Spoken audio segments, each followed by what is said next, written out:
Good morning class. जय श्री राम। आज हम पढ़ने वाले हैं भारत के संविधान में। किसमें बेटा? भारत के संविधान में राज्य विधानमंडल। क्या पढ़ने वाले हैं? राज्य विधानमंडल पढ़ने वाले हैं। समझना बात को। भारत के संविधान में दोहरी व्यवस्था है बेटा। क्या है? दोहरी शासन व्यवस्था है। दोहरी शासन व्यवस्था है, ये आपको ध्यान रखना है ना। एक आपकी बेटा संघीय व्यवस्था जो देश की है। क्या है बेटा? संघीय व्यवस्था है आपकी एक, है ना। और एक है राज्यों के लिए, जिसे हम बोलते हैं प्रांतीय राज्य व्यवस्था, है ना। राज्यों की क्या है बेटा? व्यवस्था है। क्लियर क्लियर है।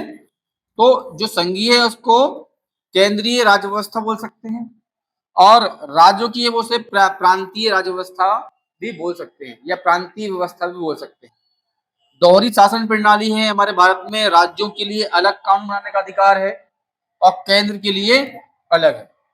तो हमने जो पहले पढ़ा है, आपके लिए पढ़ाया है, वो पढ़ा दिया है संघीय संघीय है ना, संघीय शासन व्यवस्था पढ़ा दी है ना। शासन व्यवस्था हमने पढ़ा दी है, जिसमें आपका संघीय, या हम बोल सकते हैं कार्यपालिका। क्या बोल सकते हैं बेटा?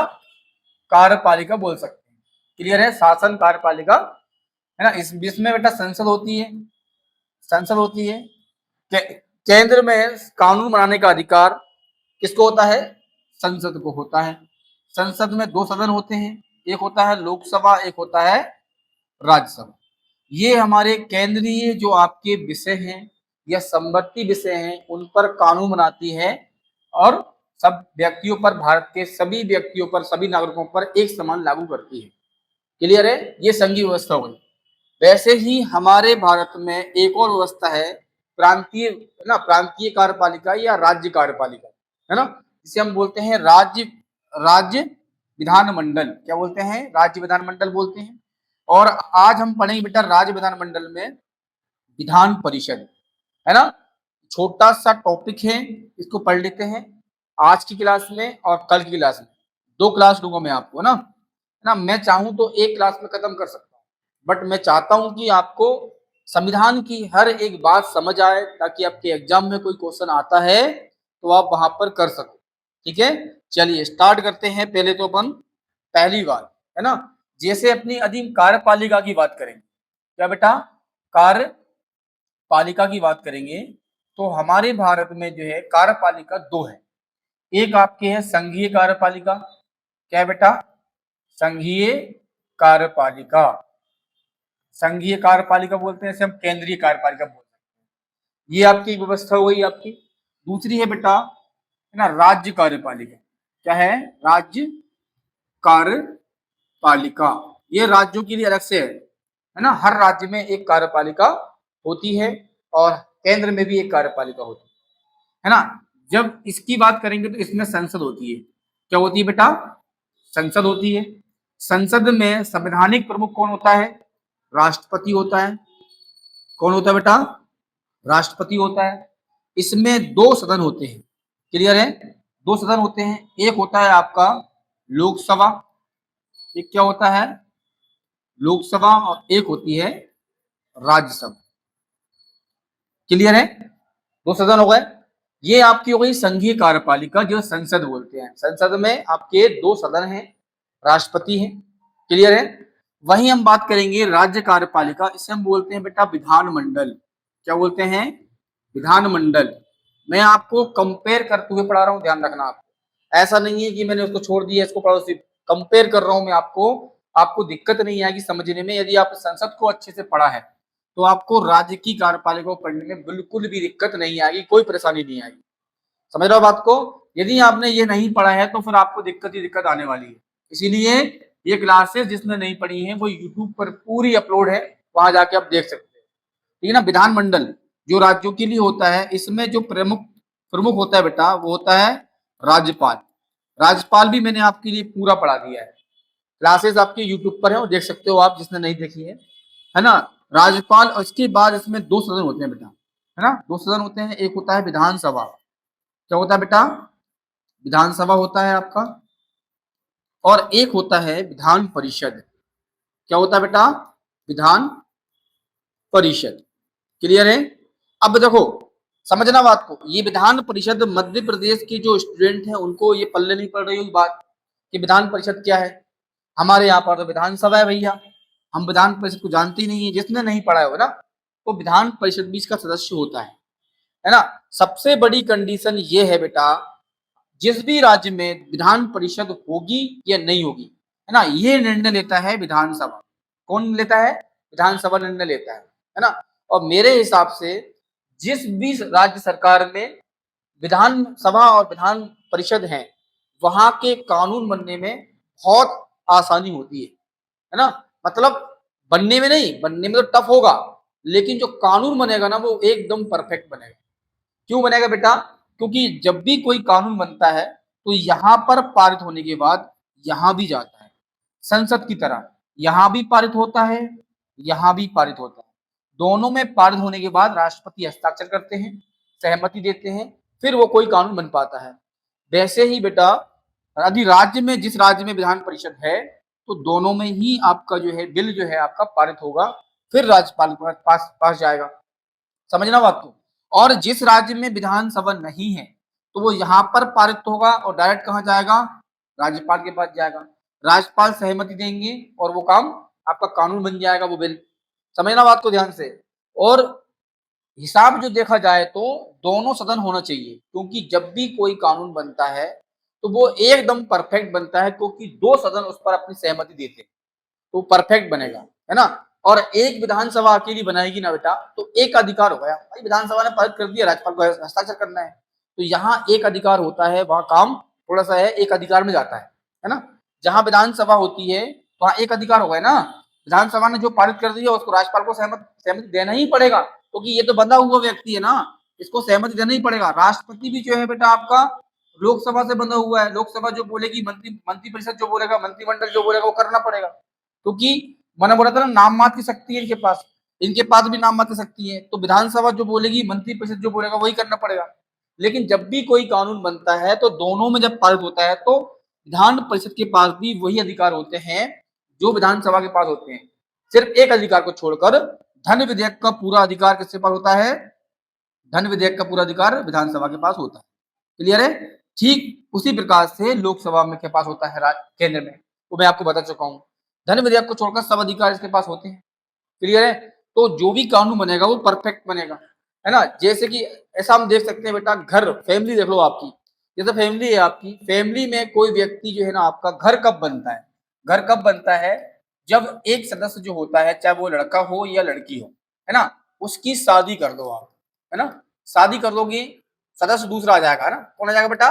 सदस्य दूसरा आ जाएगा, ये आपको ध्यान रखना है ना। अब मैं आपको ये नहीं बोलूंगा मेल या फीमेल, सदस्य कोई भी हो सकता है, यहाँ फीमेल ले लो आप, यहाँ मेल ले लो, है ना। जब तक उस व्यक्ति की शादी नहीं होती तब तक वो घर कहलाया गया, वो एक सदस्य है, वो अपने निर्णय खुद अपने ऊपर से ले रहा है, खुद के विचार चला रहा है, खुद की जो भी आपकी है, जो भी कंडीशन है वो खुद की चला रहा है, क्योंकि वो व्यक्ति सिंगल है ना।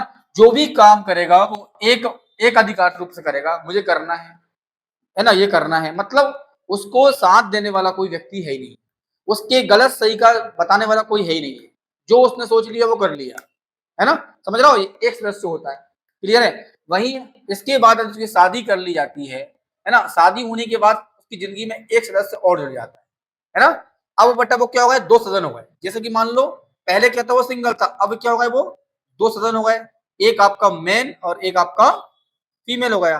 अब बेटा शादी के बाद वो व्यक्ति जो है बंध जाता है, कोई भी काम करता है तो दोनों की सहमति होनी चाहिए, दोनों की सहमति होनी चाहिए।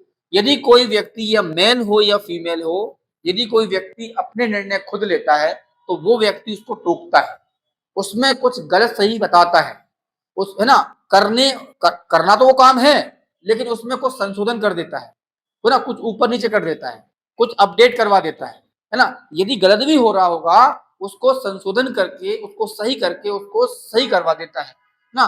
दो सदन होना जरूरी है ना। वास्तविक दो सदन जब होंगे ना तो कोई भी काम जो है ना बेटा प्रॉपर जो है वो सही तरीके से होता है ना। क्योंकि यदि ये व्यक्ति काम कर रहा है कोई, तो ये टोकेगा उसको, ये उसमें कुछ अपडेट करवाएगा, कुछ सही करवाएगा, कुछ बदलवाएगा, तो ये प्रॉपर काम हो जाएगा। यदि ये कर रहा है तो ये करवाएगा, ठीक है। मतलब आपका शादी होने के बाद जो प्रॉपर जो काम होता है वो दोनों की सहमति से होता है, दोनों की गाइडलाइन चलती है। यदि कोई व्यक्ति विपरीत चल रहा है उसको सही रास्ते पर लाना दूसरे व्यक्ति का काम होता है ना। तो ये क्या हो जाएगा आपका, ये हो जाएगा आपका क्या बेटा, सहमति द्वारा काम किया गया है ना। दो सदन जब होते हैं ना तो कोई भी कानून जब बनेगा दोनों की सहमति से बनेगा। जब दोनों की सहमति से बनेगा तो वो काम जो है ना वो परफेक्ट होगा, है ना। अब एक सदन है उसने निर्णय ले लिया मुझे करना है ना, और निर्णय लेने के बाद वो जनता पर क्या प्रभाव डालेगा क्या होगा ये बस, क्योंकि उसने अधिकार है उसको करने का, है ना, इसीलिए उसने को दिया। लेकिन यदि दो सदन होंगे तो ये उसको बोलेगा नहीं ये गलत है ये सही है। धन विधेयक को छोड़कर बाकी सब में बोल सकता है, उसको अधिकार है। तो ये क्या है बेटा, जो भी कानून बनेगा वो प्यूरिफायर बनेगा। क्लियर है। इसलिए किसी भी राज्य में दोनों सदन होना चाहिए मेरे हिसाब से। लेकिन संविधान में कुछ कंडीशन है सदन होने के लिए, है ना, वो मैं बताऊंगा आपके लिए। ये समझ में आया कि नहीं आया बेटा ना। राज्यपाल और विधानसभा और विधान परिषद दो सदन होते हैं।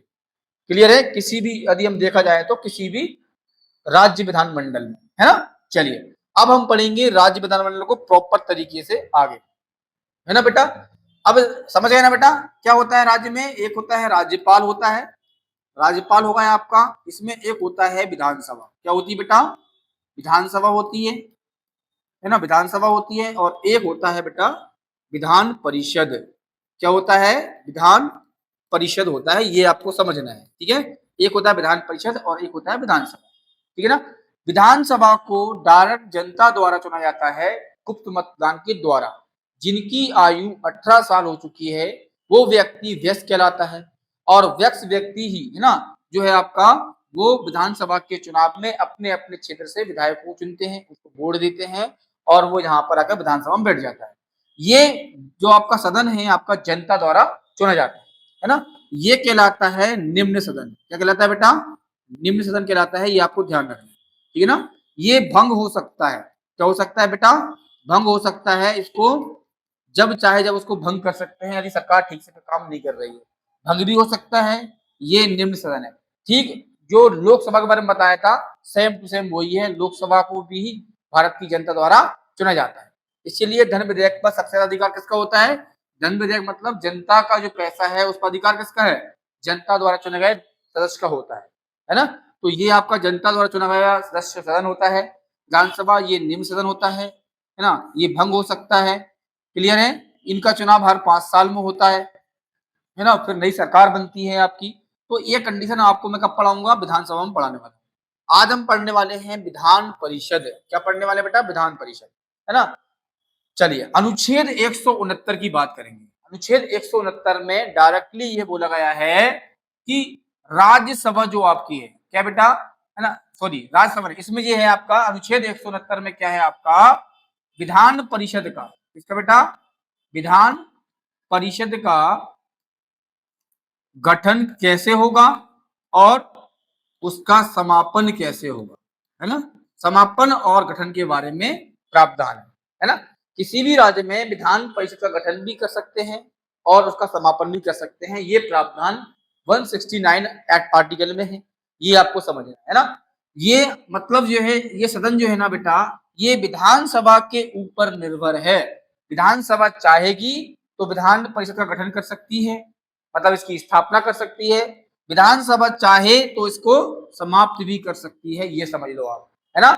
मतलब विधान परिषद का पूरा जो जीवन है, जो निर्णय है वो विधानसभा के ऊपर निर्भर करता है।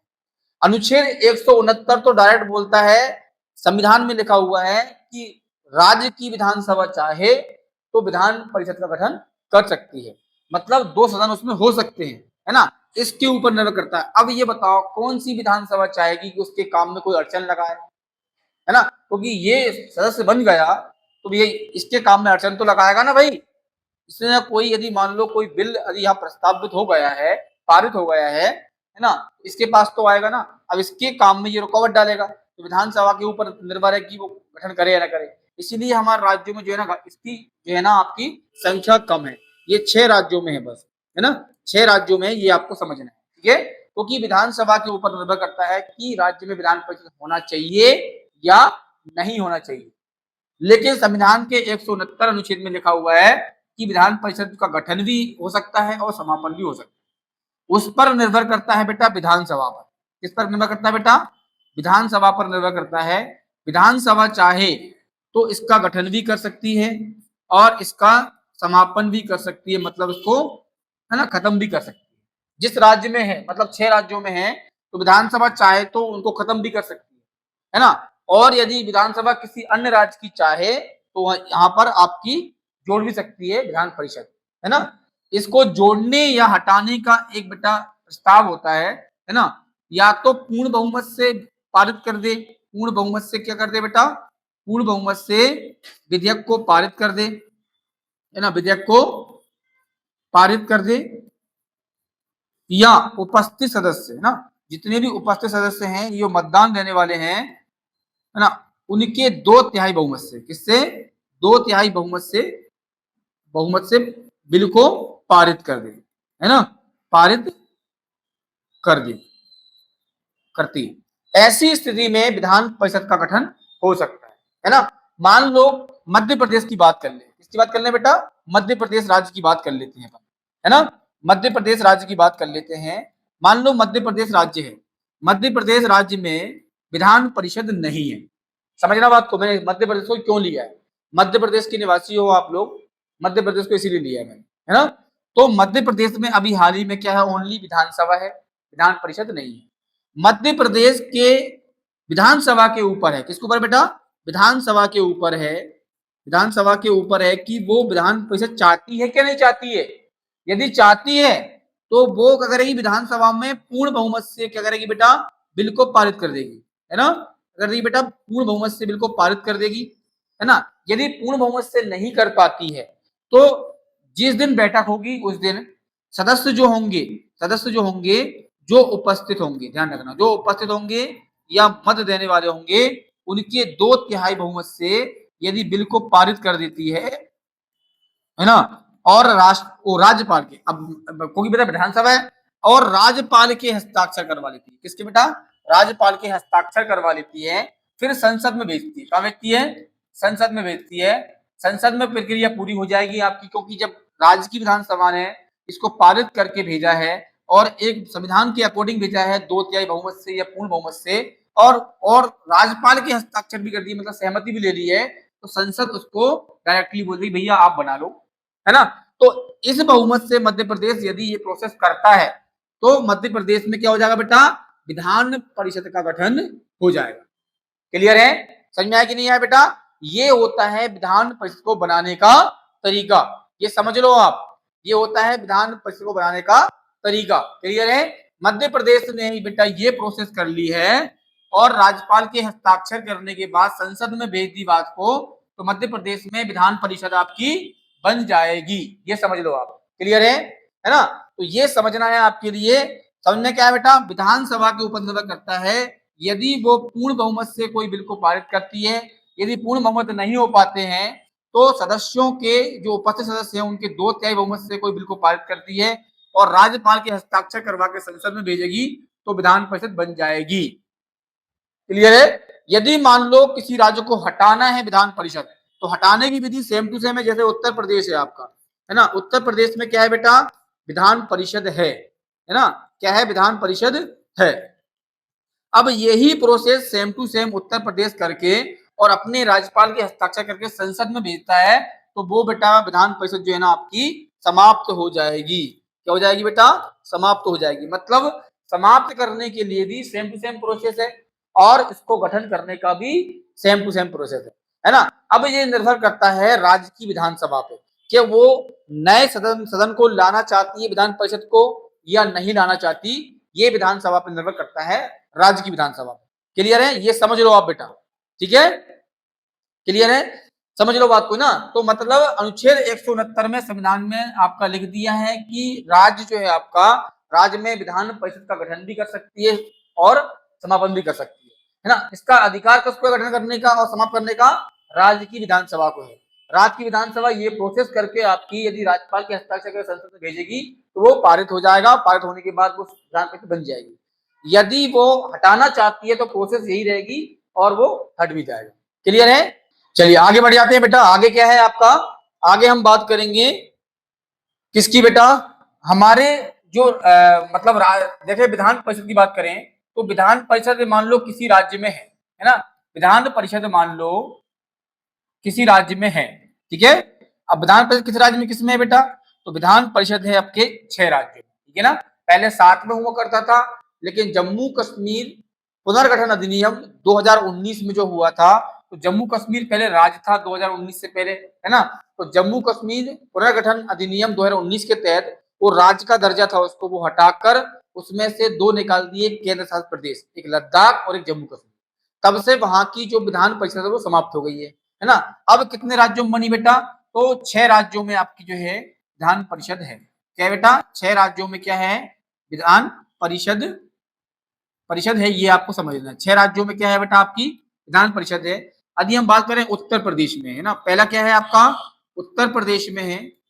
किसमें बेटा? उत्तर प्रदेश में है, महाराष्ट्र में है, कर्नाटक में है ना। इसके बाद हम बात करेंगे कर्नाटक के बाद बिहार में भी है, ठीक है ना। उत्तर प्रदेश में 100 सीटें हैं। कितनी हैं? 100 सीटें हैं।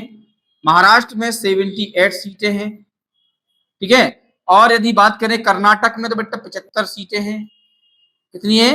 75 सीटें हैं। और बिहार में भी 75 सीटें हैं, ठीक है। वही हम बात करेंगे आंध्र प्रदेश में। किसमें बेटा? आंध्र प्रदेश में जो है आपकी, आंध्र प्रदेश में 58 सीटें हैं।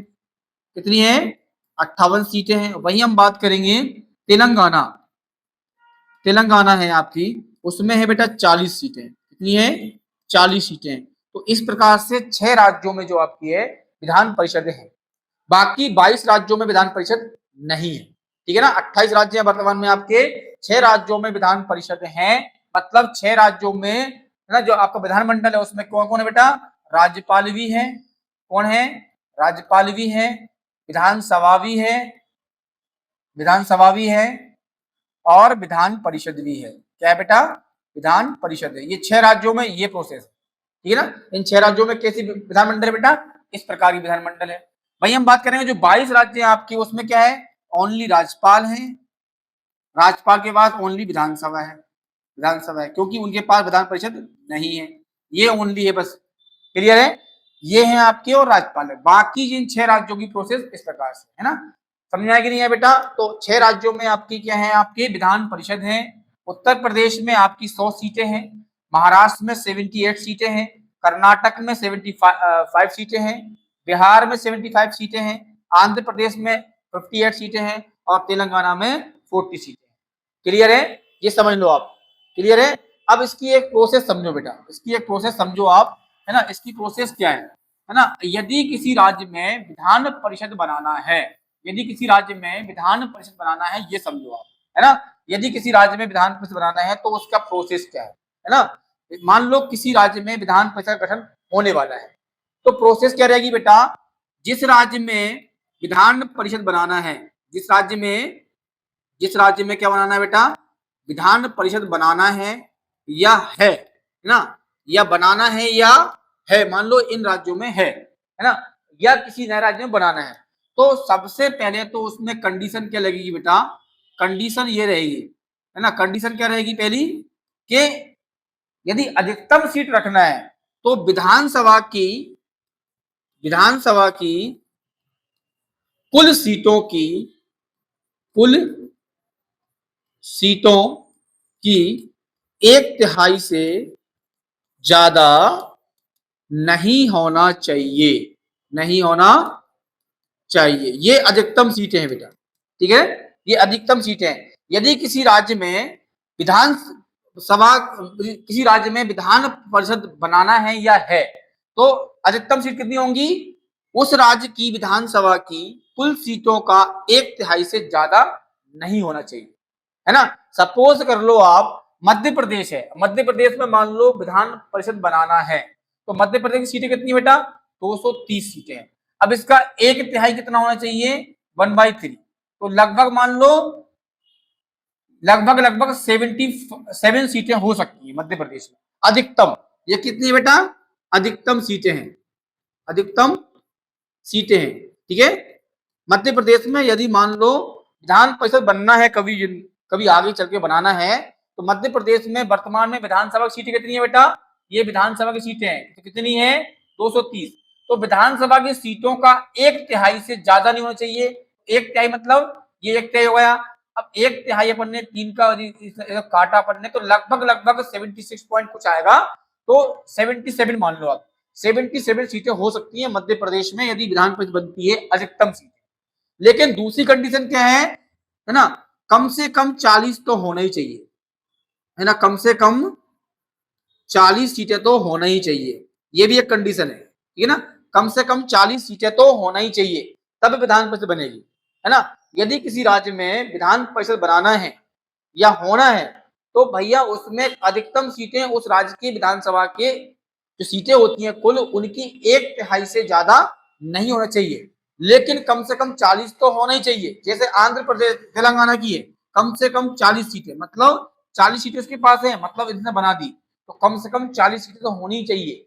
लेकिन अधिकतम की बात करें तो जिस राज्य में बनना है या जिस राज्य में है, उस राज्य की विधानसभा की सीटें जितनी भी होंगी उसके 1/3 मतलब 1/3 से ज्यादा नहीं होने चाहिए। नहीं ऐसा तो भैया कोई व्यक्ति कितनी बना देगा, जितनी सीटें विधानसभा की है, मान 230 सीटें विधानसभा की है, 230 विधानसभा की है, 230 उन्होंने विधान परिषद में रख दी, है ना, 230 उन्होंने रख दी विधान परिषद में। तो ऐसा भी नहीं करना, है ना, मतलब विधानसभा की सीटें जितनी भी हैं उसका 1/3 से ज्यादा नहीं होना चाहिए, क्योंकि राज्य में बेटा राज्य के बजट जो होता है ना उसको प्रभाव डालेगा। कैसे डालेगा बेटा? मान लो विधान परिषद में बना दिया किसी राज्य ने, अब विधान परिषद में जितने भी सदस्य होंगे उनको पूरी फैसिलिटी मिलेंगी जो विधानसभा के सदस्यों को मिलती है, घर मिलेगा, मकान मिलेगा, फ्री आपको गाड़ियां मिलेंगी, उनका जो है आपका भत्ता मिलेगा, उनको सैलरी देना पड़ेगा, उनको पेंशन देना पड़ेगा, तो राज्य का जो बजट है ना उस पर प्रभाव डालेगा। इसीलिए इनकी जो सीटें हैं ना बेटा वो कम रखी गई है। मान लो किसी राज्य में 230 सीटें हैं विधानसभा में, उस राज्य का 1/3 से ज्यादा नहीं होना चाहिए, लेकिन कम से कम 40 तो होना ही चाहिए। जैसे हम बोले यदि छत्तीसगढ़ की बात करें, है ना, छत्तीसगढ़ में यदि मान लो कोई छत्तीसगढ़ में मान लो विधान परिषद बनाना है, छत्तीसगढ़ में विधान परिषद बनाना है, तो छत्तीसगढ़ सीट कितनी है बेटा? 90 सीटें हैं विधानसभा में, छत्तीसगढ़ में 90 सीटें हैं विधानसभा में। यदि हम इसका 1/3 निकालते हैं, है ना, 1/3 निकालते हैं तो 3 त्रिकी 9 मतलब 30 सीटें होंगी, है ना। तो मतलब छत्तीसगढ़ में विधान परिषद नहीं बन सकती, क्योंकि हमने 1/3 जो कि अधिकतम होता है ना, 1/3 जो होता है वो विधानसभा का अधिकतम सीटें होती है ना, तो अधिकतम सीटें होती है तो उसको भी हमने काउंट कर लिया, उसके बाद भी जो सीटें आई 30 आई, जबकि कम से कम 40 तो होनी चाहिए, तो 40 सीटें नहीं हो रही ना, तो यहां पर विधान परिषद नहीं बन पाएगी। क्लियर है? विधानसभा के कुल सदस्यों के 1/3 निकालने के बाद भी वहां पर 40 सीटें नहीं हुई, मतलब यहां पर विधान परिषद नहीं बन सकती। निकलेगी कहां पर? मतलब बनेगी वहीं पर बेटा, ध्यान रखना, बनेगी वहीं पर जहां पर, है ना, विधानसभा के कुल सीटों का करने के बाद ना 40 सीटें तो आनी चाहिए, 40 सीटें आनी चाहिए 1/3 करने के बाद, है ना, 1/3 करने के बाद 40 सीटें आएंगी, उसी में बनेगी, जैसे मध्य प्रदेश में बन जाए। कंफ्यूज मत होना बेटा, कंफ्यूज तो आपको होना ही नहीं है। क्लियर है? कंफ्यूजन है कोई?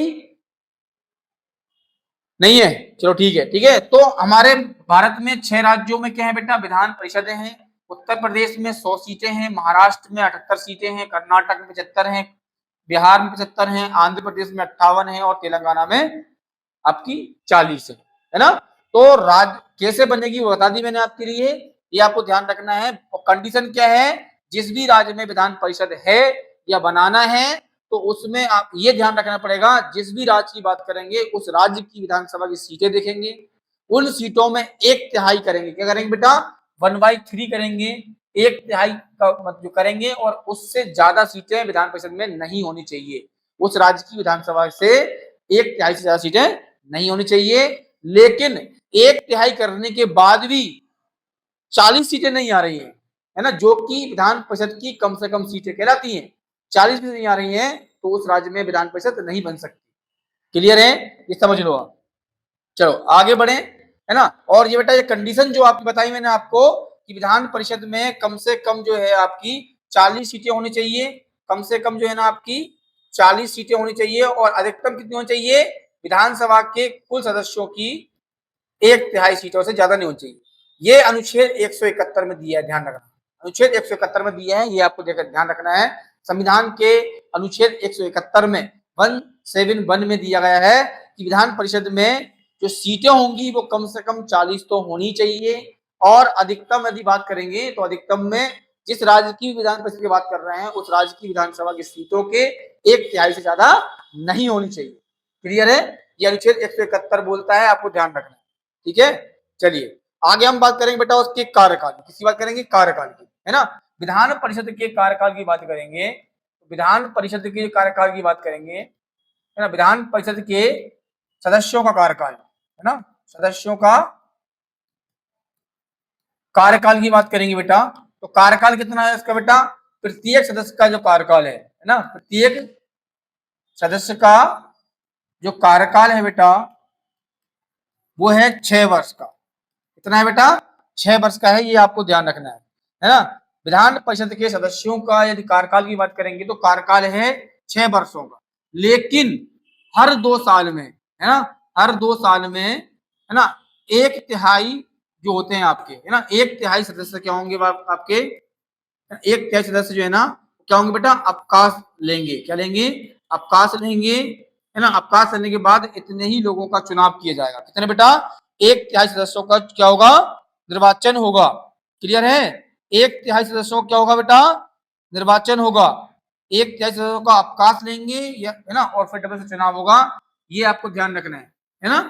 एक सदस्य का कार्यकाल, प्रत्येक सदस्य का कार्यकाल 6 साल का होता है, लेकिन हर 2 साल में 1/3 सदस्य अवकाश लेंगे और फिर 1/3 सदस्यों का डबल से निर्वाचन होगा, है ना। इस प्रकार से देखा जाए तो बेटा विधान जो परिषद है बेटा वो कभी भंग नहीं होती। क्या बेटा? भंग नहीं होती, है ना, भंग नहीं होती। भंग यदि होगी तो विधानसभा जो है आपका पूर्ण बहुमत से या आपके जो उपस्थित सदस्य हैं विधानसभा में उनके हस्ताक्षर करवा के 2/3 सदस्यों से उसको डायरेक्टली पूर्ण रूप से भंग कर देगा, उसको खत्म कर देगा। लेकिन विधानसभा चाहे तो वो रहे तो रहेगा, तो फिर वो कभी भंग नहीं होगा, है ना। भंग करना और बनाना ये विधानसभा के ऊपर है। विधानसभा पूर्ण बहुमत से या उपस्थित सदस्यों के 2/3 बहुमत से यदि बिल को पारित करके राज्यपाल के हस्ताक्षर करवा के संसद में भेजता है तो वो परमानेंट के लिए भंग हो जाएगी, मतलब खत्म ही हो जाएगी, है ना। लेकिन ऐसी प्रोसेस नहीं करी तो वो कभी भी भंग नहीं होगी, है ना, कभी भी भंग नहीं होगी, वो चलती रहेगी। क्लियर है? क्योंकि प्रत्येक सदस्य का कार्यकाल 6 वर्ष का तो है, लेकिन हर 2 साल में 1/3 सदस्यों को अवकाश प्राप्त कर रहे हैं और फिर डबल से 1/3 लोगों का चुनाव होगा, मतलब सीट उसकी बराबर हो जाएगी। क्लियर है? ये कभी भंग नहीं होता। लेकिन एक व्यक्ति का कार्यकाल कितना है? 6 वर्ष का है। मान लो कोई व्यक्ति के 6 वर्षों का कार्यकाल था, है ना, कार्यकाल था, और 6 वर्षों से पहले उसने या तो क्या कर दिया बेटा? या तो उसने त्याग पत्र दे दिया, है ना, त्याग पत्र दे दिया, या उसकी मृत्यु हो गई, है ना। क्लियर है? तो ऐसी स्थिति में बेटा डबल से उपचुनाव करवाए जाते हैं, है ना। ऐसी स्थिति में उस सीट के लिए जिसने त्याग पत्र दिया है या उसकी मृत्यु हुई है उस सीट के लिए क्या होगा? आपका उपचुनाव होगा। क्या होगा बेटा? उपचुनाव होगा या निर्वाचन होगा, है ना, निर्वाचन होगा। क्लियर है? लेकिन जिस व्यक्ति का, नए व्यक्ति का निर्वाचन हो रहा है उस व्यक्ति का उस टाइम तक मतलब जो है ना उस टाइम तक के लिए निर्वाचन किया जाएगा जो शेष काल बचा हुआ है। जैसे मान लो किसी व्यक्ति का कार्यकाल 6 वर्ष का था, है ना, उसने 4 वर्षों तक अपना जो है क्या दिया बेटा? अपना कार्य किया। कितना वर्ष तक? 4 वर्षों तक उसने कार्य किया, लेकिन लास्ट के 2 साल बचे होते, है ना, उसी बीच में या तो उसने त्यागपत्र दे दिया या उसकी मृत्यु हो गई। अब बचे कितने बेटा? 2 साल, है ना, बचे कितने? 2 साल।